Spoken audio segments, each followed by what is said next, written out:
purposes, they come down here, they trade with the farmers and the fishermen in colonial days, North End. So that's Commercial Wharf, and next is stop number 2, Lewis Wharf.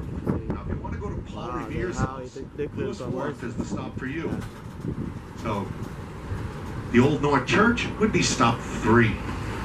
This one's closest to Revere's house. That's right up there to your left. Does anybody want stop number 2? We're going to get a cannoli, get a tiramisu, a biscotti, a pizzaioli. Best food in the North End.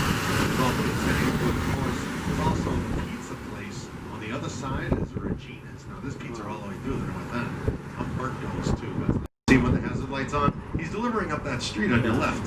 He can't fit the truck up the street. So he parks out here and he walks up there, see? Wow, see the building, old building. That's Salutations. We don't have in the California like this. Look at the size of the sidewalk. Yeah, it is the There's Battery Street. Now, a lot of people think, wow, that's a pretty big street. You turn left up there, then you turn another left, you're back on. If you want to get up to the Paul Revere house, you're going to go up Fleet Street. But if you want to go up to the Old North Church, you go up Hull Street. And we're going to be up there in a few minutes. That's stop number 3. Walking through the North End, you see the decorations that are left over on the streets from the Italian feasts. In the summer months, usually in July and August, is all the major port feasts. St. Anthony's is the biggest. They have it right here on Hanover Street and Prince Street.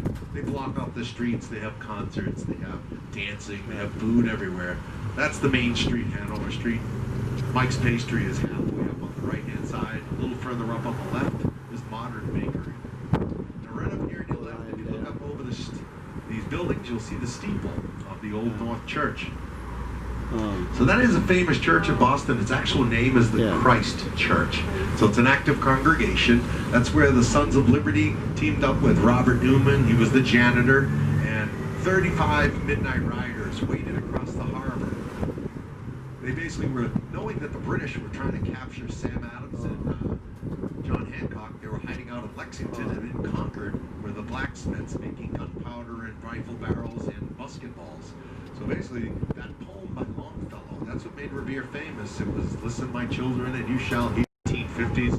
This was a famous armored car company called Brinks.